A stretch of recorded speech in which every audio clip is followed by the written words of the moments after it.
Hello everyone and welcome back to Peaking into Success podcast. This is episode 19.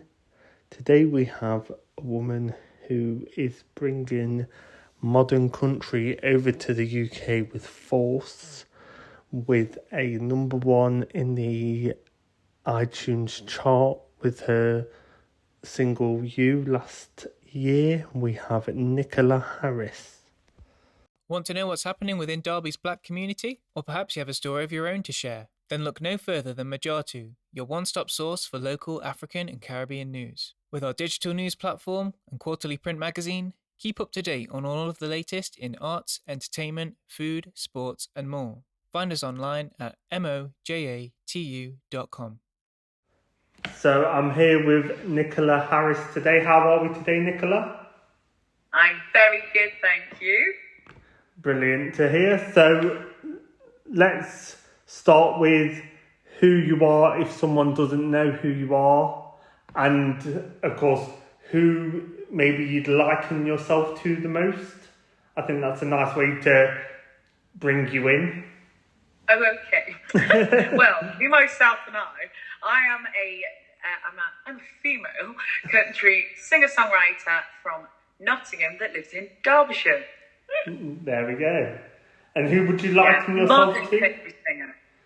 Who would you liken yourself to? So maybe a country singer, past or present, that you say if someone wanted to listen to your music, they'd see a mirror image between or similarities between?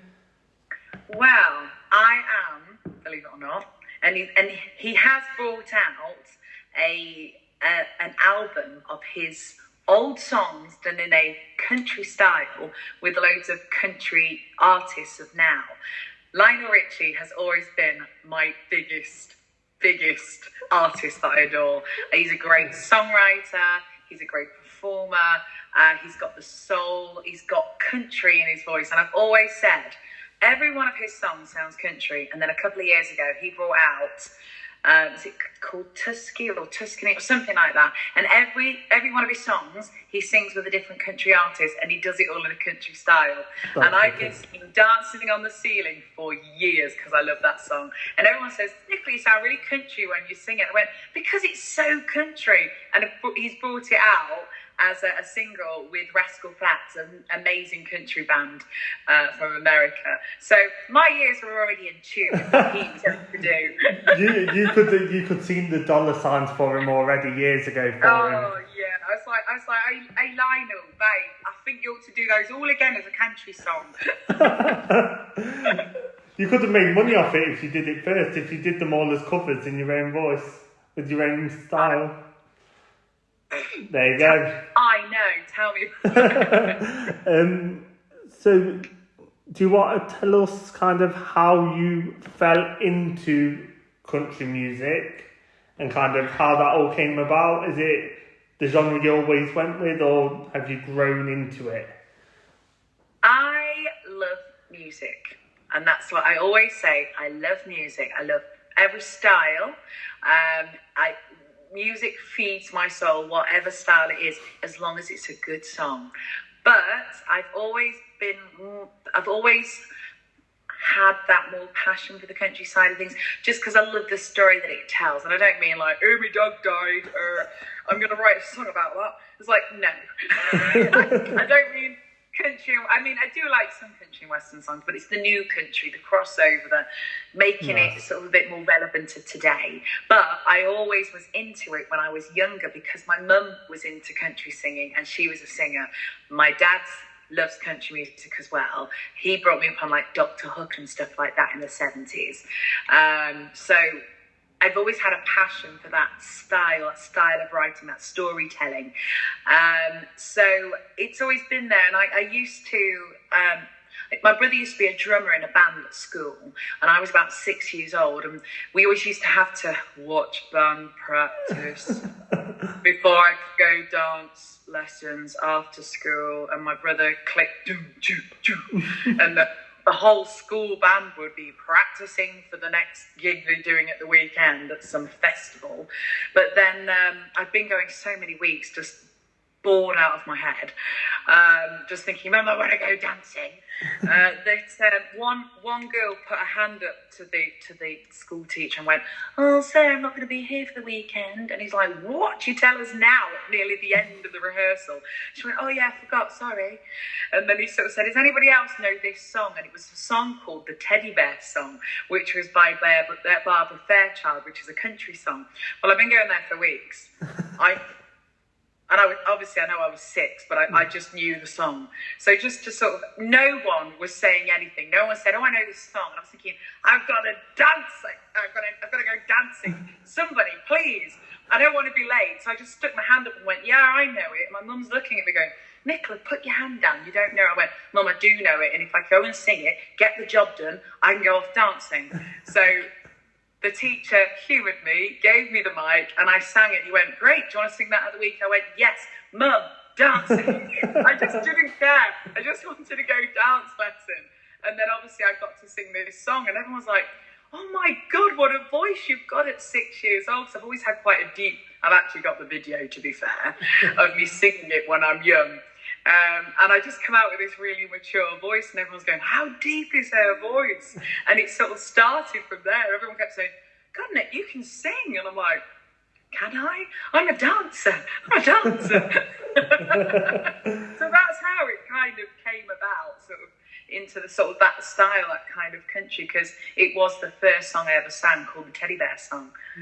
That's nice. I think that's a nice way to, like, of course, people who start young and you kind of kept the genre throughout, and that's kind of, people kind of change their lane and think for the better, but sometimes they can fall off a cliff with it, but you kind of just progressed and excelled in one field and kind of taken it over, as we'll talk about in a minute with your songs. Yeah.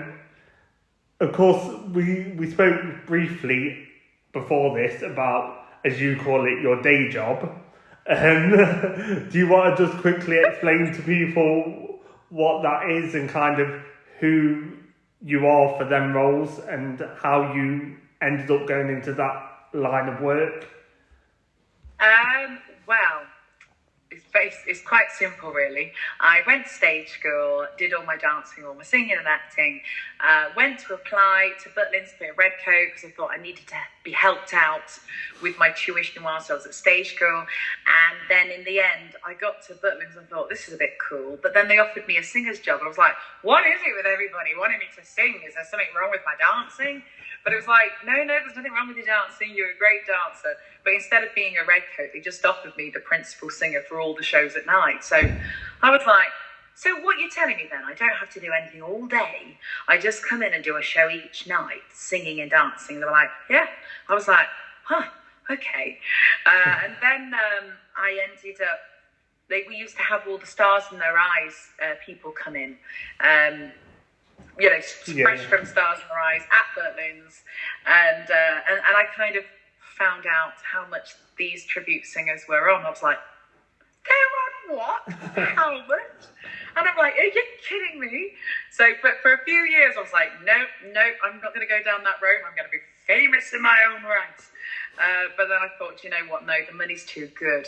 So I when was it now? 2002, I decided to do my first tribute properly. I had dabbled at being Madonna beforehand, but voice-wise, I went into being Shania Twain for my first tribute. Of course I did. And then that took off. That was very successful, and then still sort of did my own gigs, my own performances at hotels and stuff. And I remember a woman coming up to me at a jazz bar, and she said, "Oh, you sound like Amy Winehouse." And I was like, "All right, who's she?" And I just sort of didn't think anything of it. And then exactly a week later, I was singing at a different place, and a guy came up to me and went, "Oh my gosh, you look like Amy Winehouse." At that point, my hair was jet black, and I used to wear a lot of black eyeliner. Right. And I was like, who is this girl? I don't know who this Amy Winehouse is. But I'd also been getting my dad to try and download a song that got something about drugs in it. I said, it sounds a bit 50s.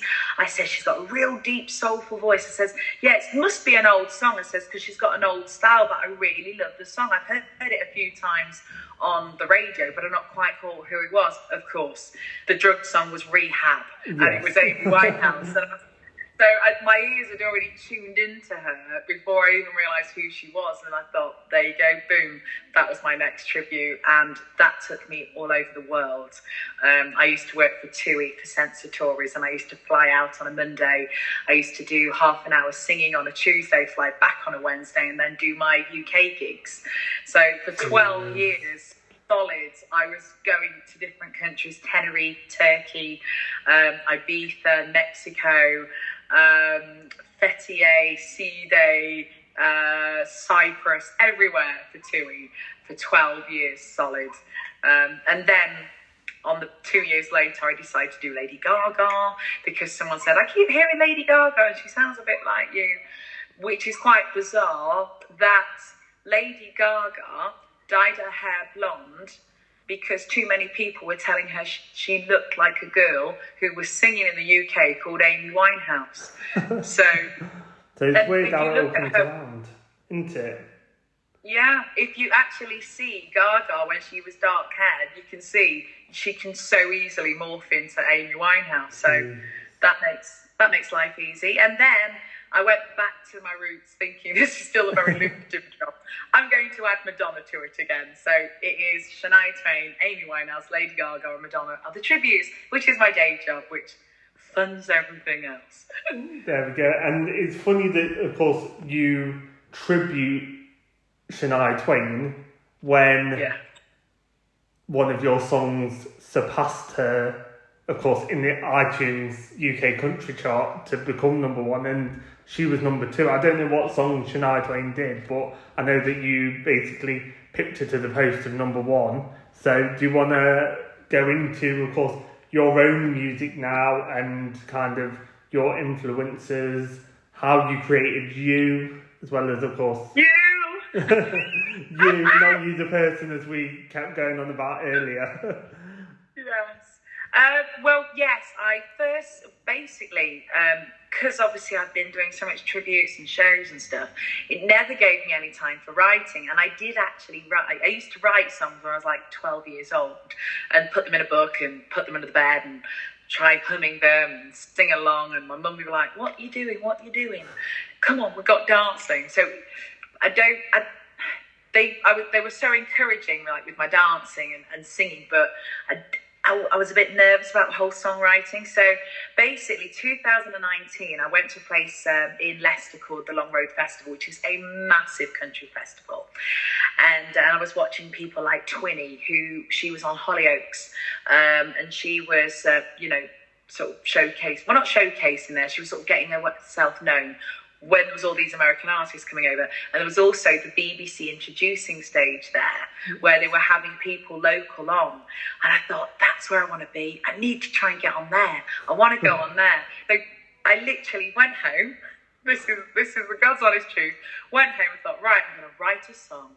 So I wrote a song. I sent it up to BBC Introducing in Nottingham, and they played it. And I was like, I wrote another one, a Christmas one, then that year, and they played that. And then in 2020, I wrote another one, they played that. And they've always been behind me with the introducing. And then obviously 2020, COVID kicked in, and it was like, okay, so now I've got plenty of time to write more songs. And that's what I did. I spent my time writing songs and making masks for people. So two different ends of the spectrum, eh? I was selling masks online.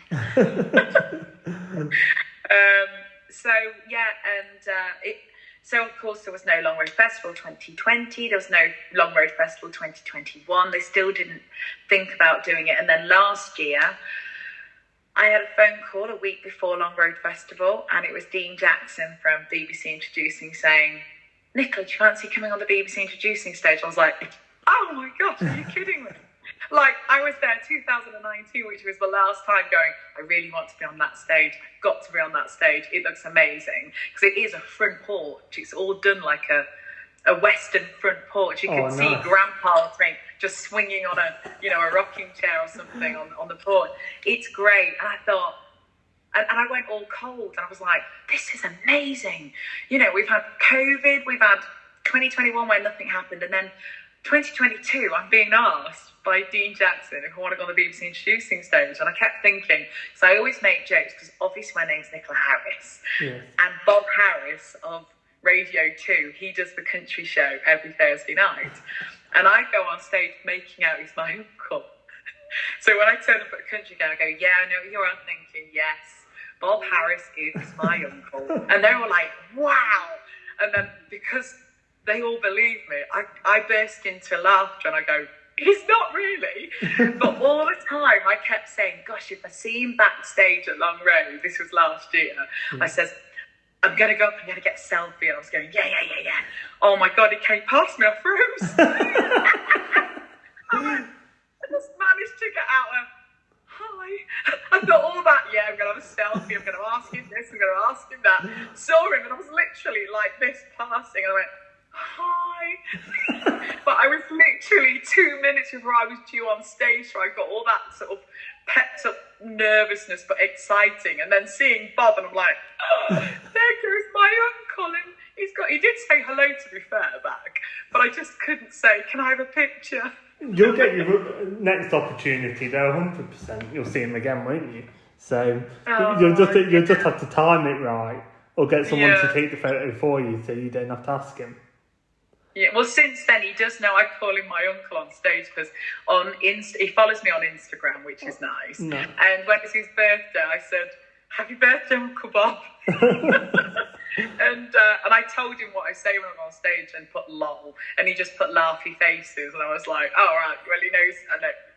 Hopefully he might know me a bit more the next time. He goes, that Nicola Harris, the one that tries to make out on you. What is bizarre is him and my dad are exactly the same age, which is cool. Really?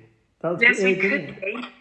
Yeah, could be my uncle. You never know. There you go. You've got to do some digging.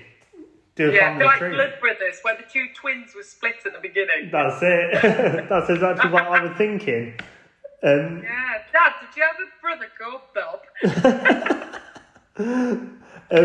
Of course, weirdly as well, that you've mentioned Bob, and he's a presenter of Radio 2 and Country. And of course, you present your own show as well. So do you want to go into that as well? Yes. Well, again, like with lockdown and everything, everyone was thinking, what do we do? And then I had a friend who'd done a gig somewhere, and there was a gentleman there who owned his own radio show and was progressing it all the more, his own radio station, should I say. And he'd approached her saying, would you like to be a radio presenter? And she was like, absolutely not. But I had presented stuff for them for their show. I'd gone on and presented a night that they did because of COVID and lockdown and stuff. They an isolated one, we all had to be tested and everyone had to keep social distancing, but it went live and I was the presenter at that point on stage. So she turned around and she went, but I've got the ideal person for you, my friend Nicola Harris. She'll definitely say yes. So Jason, he phoned me up. Jason Dubs phoned me up and he went, I hear you'd like to get into radio. And absolutely would love it. And I said, well, but what show do you want me to do? And he went, well, what do you like? And I said, are you giving me free rein? And he went, yeah. I was like, I says, can I do a country show? And he went, yep, knock yourself out. So, and he let me choose my day, he let me choose my time. So it was a Wednesday, I do it Wednesday, 7 till 9, it's live. So I've got a chat room so people can come and request stuff. Or last week I actually went live on TikTok, but stupidly I wore a white top so I couldn't see what people were typing. The typing being white. And I was like, I'm so sorry everybody, I'll wear black next week. Because I couldn't. I went, come into the chat room and then request it there. So it's a live show. And it's also, I do have a golden oldie bit, and I also have every Wednesday, the last Wednesday of every month, it's got Country with Candles. So I have 6 in a row of of classic songs that are quite romantic, or something you want to chill out in the bath to. So I call it Country with Candles. Like if you sat in a bubble bath, you've got candles around you, or you've got someone around for the evening and you want to be a little bit romantic. So I have different theme things. I have like my Apple Radio single of the week, who, you know, has inspired me that week, and I think great song. Last week's was Anne Marie and Shania Twain, because again, love Anne Marie, and obviously Shania Twain. Collaboration, yes, and healthy, the song, brilliant. And Anne Marie brings out her album on my birthday, 28th of July, the same day as I'm bringing out a single of my own. I'm like, good on, Anne Marie. So that's how I got into presenting, and I absolutely love it, you know, No. being able to, and I've got lots of young listeners as well, because it is surprising how country music is now getting bigger and bigger, especially through like platforms like Spotify and Deezer and Amazon. We're getting it over here a lot more now, so people are changing their idea of what country music actually is. Not saying that there still isn't a place for like your country and western, there is, but with other music, we're not still listening to stuff from the 70s on Radio 1, are we? No, 100%. Whereas you go to somewhere here and some like a club, and they go, oh, we want a country night, but they're still asking for Dolly Parton. They're still asking. It's like, you're not asking for Luke Combs or Keith Urban or Carrie Underwood, and half of them are still like, don't know who they are. And you're like, So that's why I do my country show, because it's like, come on, you know, there's a place for all music, and if you don't embrace the new country's gonna die in this country. But now, because of the way things are, it's built. I'm actually really excited that I've come into country at the time that I have, because of it's growing quick. 100%. And I mean, I've noticed around more and more the kind of country events that have been popping up, or like, for example, Sausage and Cider Festival, there was a lot more country tribute acts there. And I mean, that's something that falls into both of your lanes. So, I mean, hopefully you get hooked up by them. But, like, yeah, that's kind of, I'm noticing more and more around the more country influences coming in, which is nice.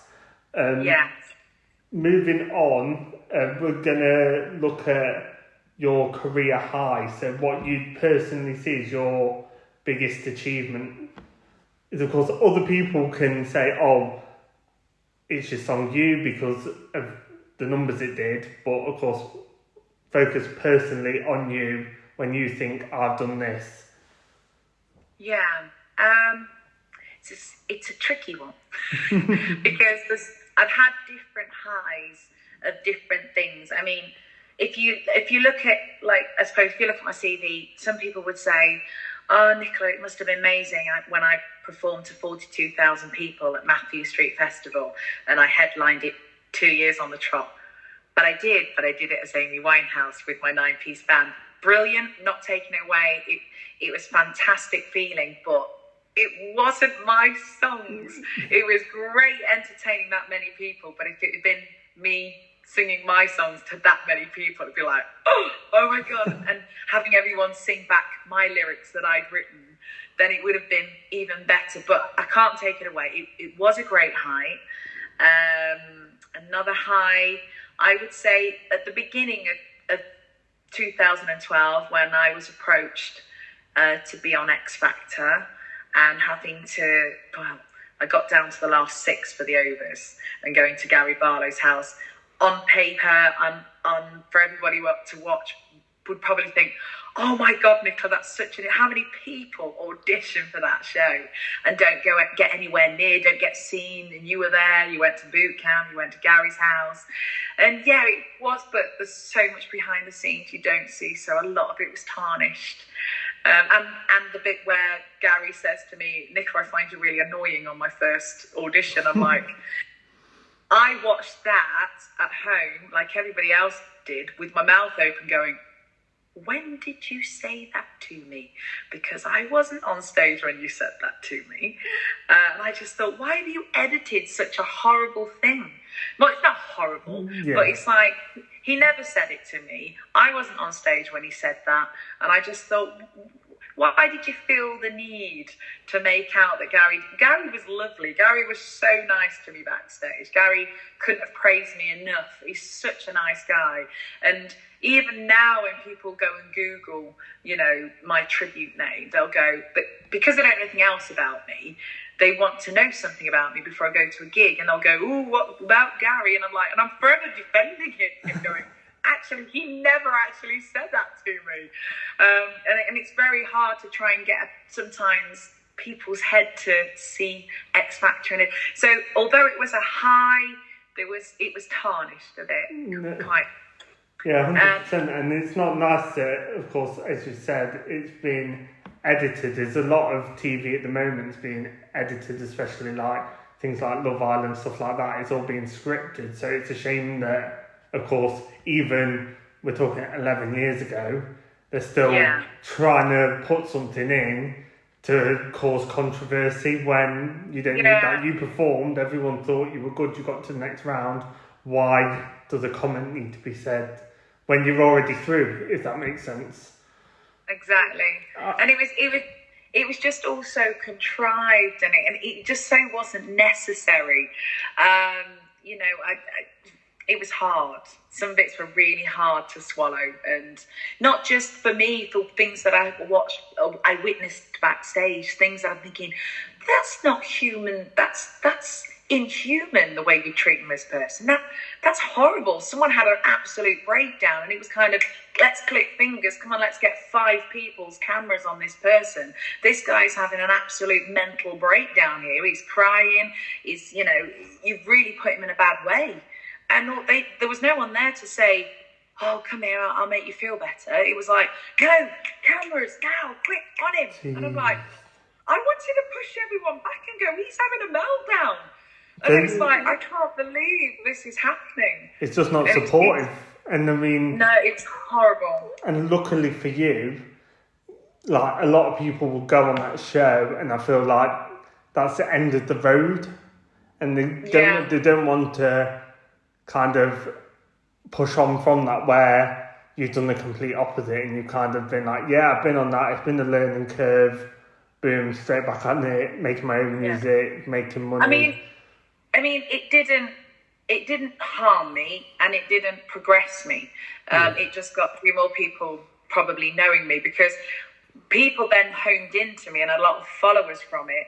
And they, at the time before and still afterwards, I was going out for TUI. I was working for a company called TED UK. I was performing out in Egypt, Cyprus, Sensatoria. I'd sing for half an hour and then come back. I'd go out on the Monday, sing on the Tuesday, come back on the Wednesday, do my UK gigs at the weekend for 12 years. But of course, people were looking at my lifestyle going, "Oh my God, she's on a plane now. Oh my God, she's sunbathing next to a pool in Cyprus. Oh my God, she's on stage." Blah, blah, blah. And they were like, "Oh my God, X Factor." And people were thinking, this is what X Factor's done. I'm like, no. I was doing this way before X Factor came on the scene. They haven't helped me at all. So, but people buy into what they see, don't they? That's it, 100%. It's and it's like, I've just been a very lucky person, knowing, yes, I always say there's an element, obviously, of talent, but it's not everything. It's knowing the right people, having the right conversation with the right person at the right time, being in the right place, people remembering you. But my biggest thing to anybody starting off, don't be an arse to people on the way up. Always be kind, always be nice. I used to be the last person in a dressing room. I used to work in a whole production team. I would be the last person in the dressing room. I'd be talking to the cleaner that was coming in, cleaning up after we've been. I'd be saying, "How was your day? What are you doing at the weekend?" You know, everybody. I talk to everybody. I am not above anybody. And people that start thinking they're above anyone else have got a long fall down. Be nice to everybody. Everybody counts in this world. And and I think because people remember that I'm such a nice person, I help anyone that I can. You know, if I can, I will. I'll do what I can. Because you're going to want some help as well, you know, on the way up. But, you know, when you have a bad time, you need people that you can depend on. And if you're being an arse on the way up, they're like, "I don't think think so, love. No, 100%. And I see so many people fall for being absent. Am I allowed to use the word arse? You can use whatever you want. Go wild. For being absolute arses. And I see it time and time again, especially in the tribute world. And I'm like, whoa, calm down. Be grateful. You're making a lot of money pretending to be somebody else that wrote the songs. Don't get above yourself. You are a tribute act. You didn't write the songs. So, No, yeah. 100%. No. Would you say, of course, your highs in your career are your most defining moments, or is there something that sticks out maybe when you were younger, or something we've already spoken about that you has defined you as a character or as a performer or an artist? I have to say, the proudest thing I've ever done is You, the single. I don't have a family. Unfortunately, I had an accident when I was pregnant, and I lost that child. And it was hard to get through. And I struggled a lot thinking, what's the purpose of me? Why am I here? What am I doing? Have you frozen? No, I'm not. No, I'm just invested. I'm invested in you. Oh, right. I thought he's frozen. But anyway, I was like, I didn't see much point to my existence. So I struggled a lot because all I ever wanted to be was a mum. I was born to be a mum. And I wrote quite a few other songs whilst I was in that place. One called My Baby's Got Wings, which doesn't come out until Baby Awareness near the end of the year, which was a very hard song to write, to record, and to perform live for the first time. And even now there's a certain line in it that gets me, and I'm like, whew, can I get through this? So when You came out, I just thought, you know what? I'm obviously here for a certain kind of... I make people laugh when I'm on stage, especially as Amy. I do a lot of banter. I think I'm quite funny. And I just try and give people a good time, because that was my whole purpose for X Factor, because I gave them my all. I gave them my personality, because I thought, there's going to be people there on Saturday night. They've probably had a really bad week. They've probably got loved ones that are in the army or something. They don't get to see them all the time, probably once every 2 months. They don't want to hear me droning on about something because at that point I had nothing wrong with me, nothing had happened, life was great. I thought I was going to go on and have a family and children. I was okay, nothing drastic had happened to me. But I thought, I don't want to make something up to make people feel sorry for me. I want people out there who may be a bit down to feel happy.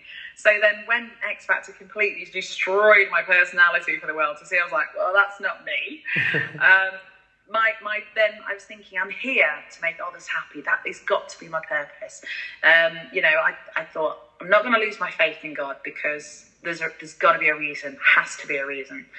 And I believe in different gods, to be fair. I think I've got several different ones that I turn to, because I don't believe even when I die I've actually gone. I feel like my spirit will carry on in something else, because sometimes I feel like I have been here before.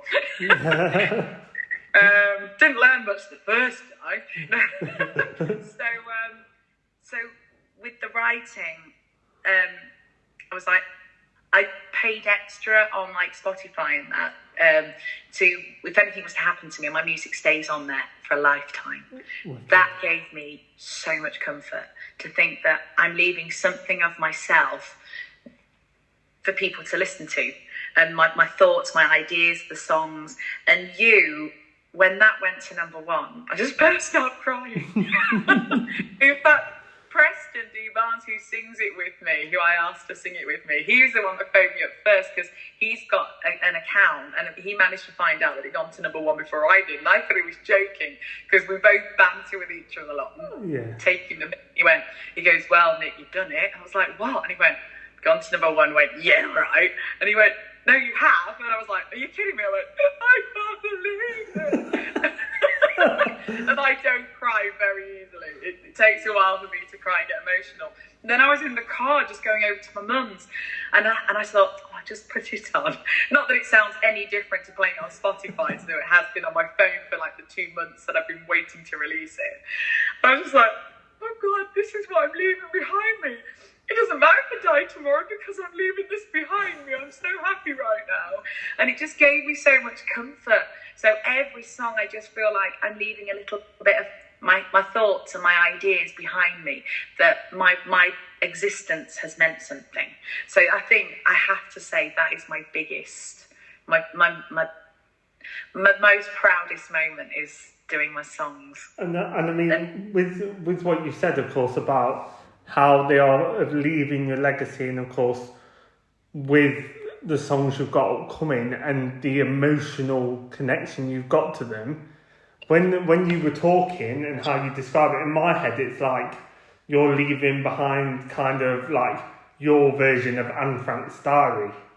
So, do you know what I mean? Kind of like, yeah. For example, people can see, oh, this is how she was feeling at this time, and kind of, if someone else is in that place, it can kind of give comfort and be like, oh yeah, they were also in a similar position, or it can, I don't know, I just think that when you carry such weight emotionally, yeah, it's especially with the whole baby side of things. I sang that at Long Road Festival last year, and I had so many women in kind of nice tears coming up to me saying, oh, that song's really got, and they were starting to open up about how they'd had a miscarriage, or they'd lost a child during birth, or they had the birth but lost it like 2 or 3 weeks later, and how they just see me as a strong person. They're like, how can you carry on? Because like a lot of women, they have the miscarriages, but they managed to go on and get the rainbow. Unfortunately for me, I didn't get the rainbow, and that was a lot to cope with. Yeah. But I'm here, and I'm stronger, and I'm still making jokes, and I'm still laughing. There is light, because at the time I didn't have anyone to talk to, and I was thinking, and all I was doing, I felt just like I was walking around in fog. And I'm thinking, how do I get through this fog? I want to be out there. I want to get, I bring the happy Nicola on stage, and that's when I get lost in the music. And I think that's why music's so powerful, because if you are down, music's my therapy every time. I have to go to it. Nothing else brings me as much joy as indulging myself in music. So when I was in that fog, I thought, I want to talk to somebody who can say, I've been there. I'm in exactly the same position. But don't worry, and give me like almost a time scale. In maybe 2-3 years, you'll be fine. Just get through the fog and you'll be fine. But I had no one to talk to. And like with the, I hate to bring them up, the NHS, they'd sent me to have a talking session with somebody. And like, I think I was 38, 39 at the time. And they'd sent me to see some girl that looked like she had just come out of college, and I'm like, I said, I'm really sorry. If you'd been a more mature, grown-up woman, I feel like I could have this conversation. When you're in that depression, the last person you want to talk to is a child about losing a baby. And I just thought, oh, things have got to get better. I thought, you know what, if the NHS aren't going to put the right means there to help people through baby loss or child loss or, miscarriage, whatever, because it's all painful, I'm going to write a song and try and help other people and let them see me singing it live. Let them know I'm this strong person now. And yeah, I've been through a lot of crap, but I'm out the other side, and life's worth being here for. The sun's still shining. I still like getting a tan. I still love singing. I've got my fur babies. I've got my chihuahuas. And I always say, if you lose a baby, buy a chihuahua. They're like babies. But there you go. And I think the song is going to get across to a wide audience and hopefully kick on as well, surpass you, hopefully.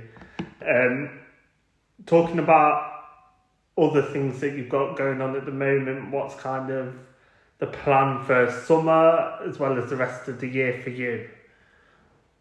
Well, yesterday I did Book and Ball Summer Festival down in London at Phantom Peak, I think it is. Yeah, and it's a massive, like, saloony place, like a whole built place, all for country. It was amazing. So I did that. I'm working on a few gigs for Yeehaw Honky Tonks, which are bottomless brunches around the UK. They've got, like, the contract to do all the Revolution bars. Oh, no. So basically, my job is to come in and sing a few songs, dance on the bars, dance on the tables, get all the girls up, get them all doing the same thing and sing to them and give them a great afternoon. So I've got quite a few of those in the pipeline. Plus I get to sing some of my own songs, especially one called I Gotta Dance, which is one of those, come on girls, let's get over and dance. So that's doing the rounds.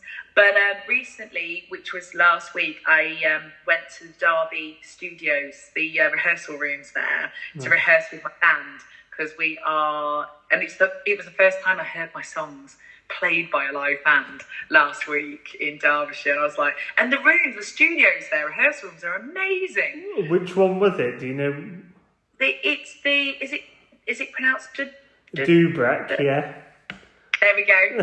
Great place. It is. It's really and good. there was no bleeding either from other rooms. There was other people, obviously, in the other rooms, but there was no bleed through from any of the other bands that were rehearsing. So we rehearsed last week because I'm on the BCMA Fan Fest in Newark, at the Newark Showground on the 9th of July, and I'm on midday, 12 o'clock with my band, doing all my own songs. For the first time with a band, and it's the first me going back to my hometown of Newark in 30 years. It's like hi, I'm coming home, and I'm coming home with my band, and I'm coming back with some of my own original music, because I was born and bred in Newark. So it's just I'm so excited, because it's just going to be a great feel. It's going to just rehearsing the other day with the band was amazing. So I've got that coming up, and then also I've got my launch night with the band doing all of my songs on the 16th of September. And where's that for anyone that would want to go? That's at the Running Horse in Nottingham on Alfreton Road. There we go. Yeah.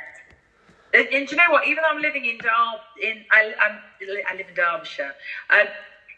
I go into Derbyshire shopping and stuff, but I don't really know many venues. So I'm always at the people telling me where, people like a modern country. I'd say I'm more of a country rock sort of sound. Any venues, let me know.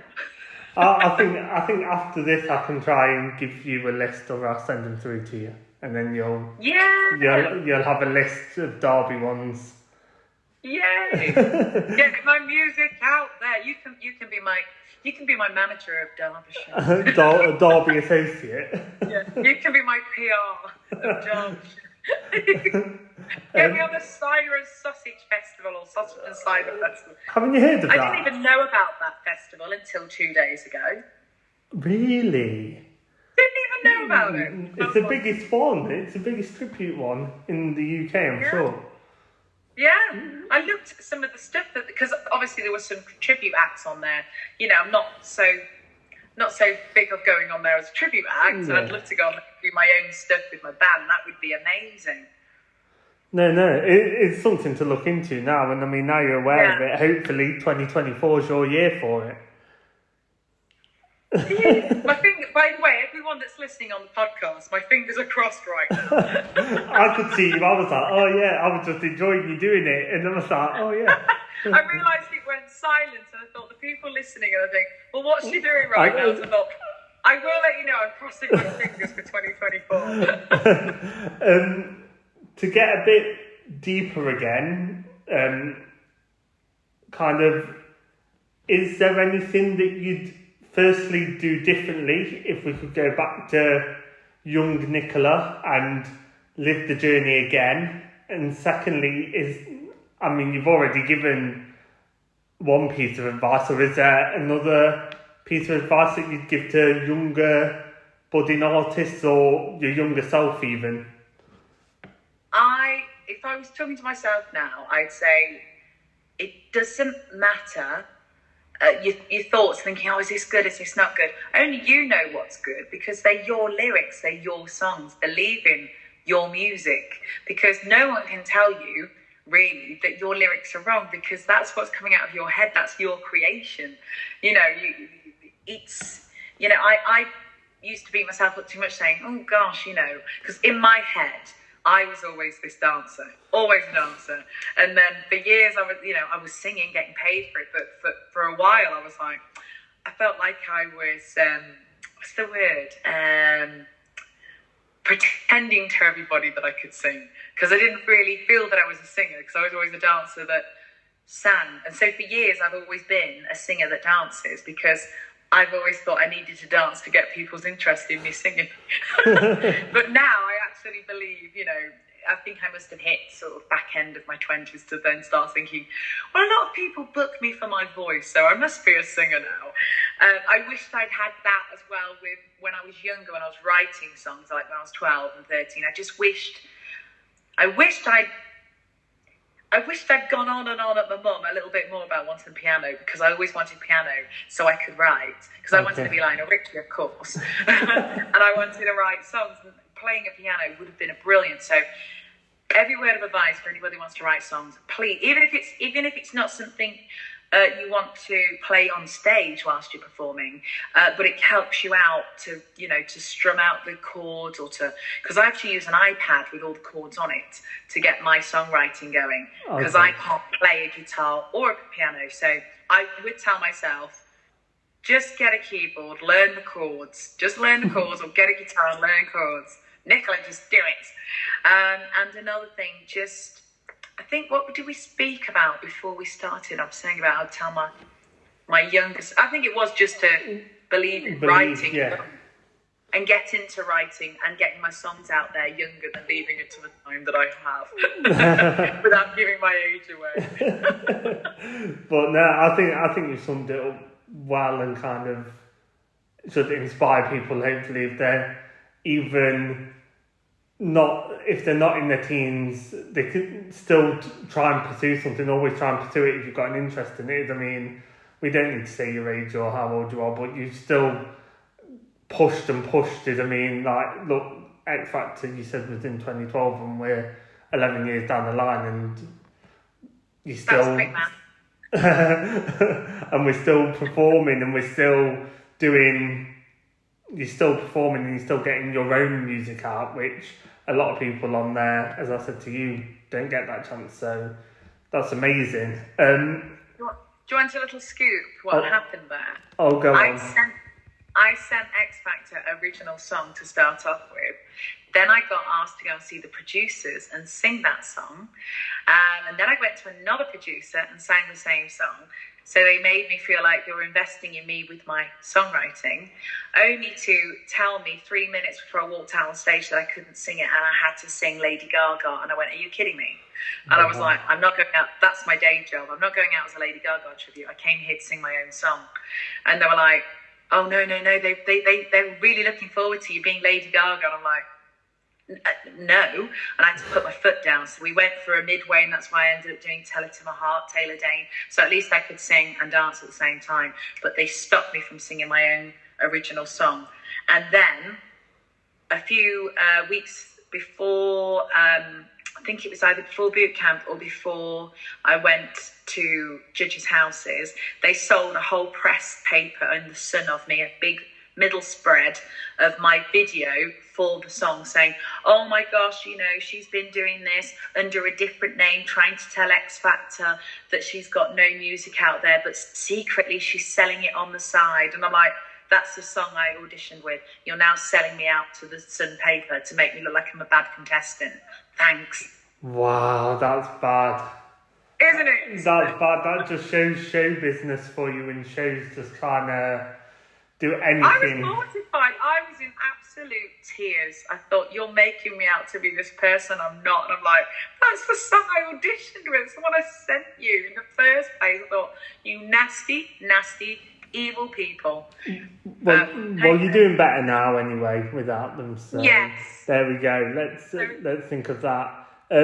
I've got some quick fire questions. Of course, you don't know these, as you asked not to. I did, yeah. So we're gonna go for, firstly, your dream collaboration. So first person you think of, I want to collaborate on a song with them and release it. Who would it be? Lionel Richie. Lionel Richie. A dream venue for you to perform at.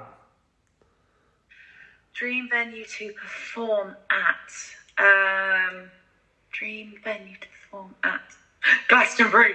There we go. That's all I kept dreaming about when I was watching it over the weekend. I was like, oh my God, I'd love to be on that stage right now. This is a Derby-based one for you, if you live in Derbyshire. What is your gem of Derby? So if you brought someone to Derby or Derbyshire and you could only show them one thing, what is that one thing that you're going to show them? Ooh, what would I show them in Derby?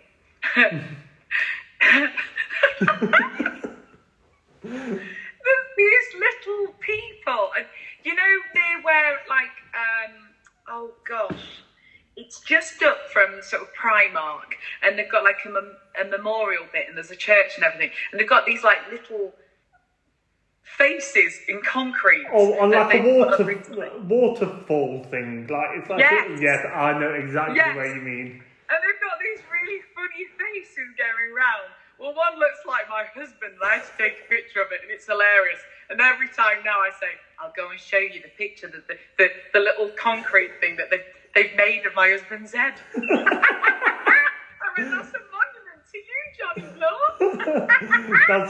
That's a good one. It's unique. I like that. If you could have one meal for the rest of your life, what's it going to be? Would this meal make me get fat? No, so there's no restriction. Never would. Well, I just eat dairy milk chocolate every day. Fair enough. Just the original dairy milk. Just the dairy milk, yeah, original. I hate hotel chocolate. How they're still in business, I do not know, because that's disgusting. I've never had it, so I can't comment. It's awful.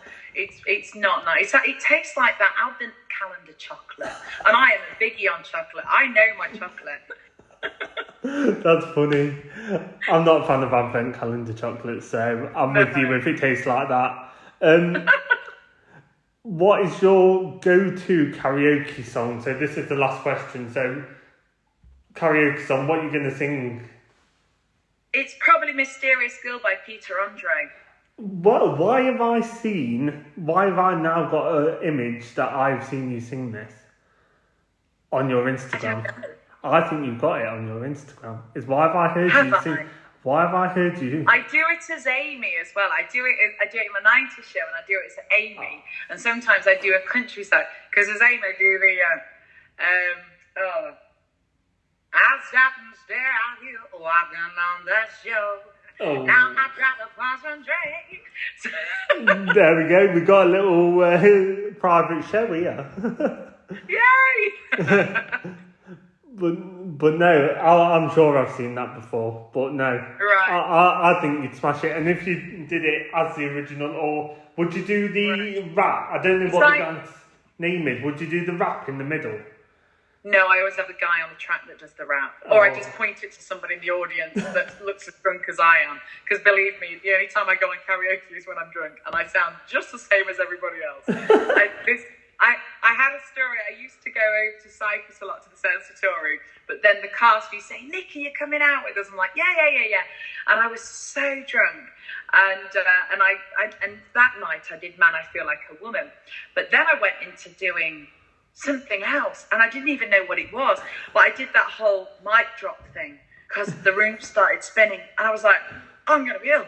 And I ran outside, and I did that awful tourist UK thing where I was sick in the street. I was like, oh my God, this is so embarrassing and so not me.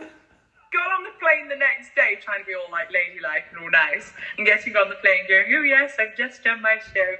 And this girl points out, there's the girl that was singing Man, I Feel Like a Woman last night. And I was like, oh no, walk of shame onto the plane.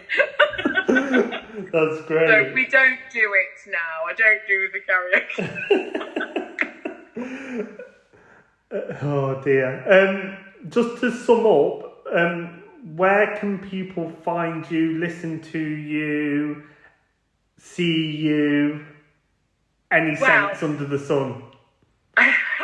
You can find me on Instagram, Nicola Harris Official, TikTok, Nicola Harris Official. There's some random videos on there. I proper recommend it. It's Nicola Harris Sings, or is it Harris Official? I can't remember, on Facebook. You can drop me an email, nicolaharrisofficial@gmail.com. Website, nicolaharrisofficial.com. You can get my music from Spotify, Deezer, Amazon, Apple, any of them really. They just get distributed. I distribute it with DistroKid, and they distribute it everywhere else. So, nice. But it's Nicola Harris on all the socials. So brilliant. Yeah, go follow me, even if just for me TikTok, because they're well funny.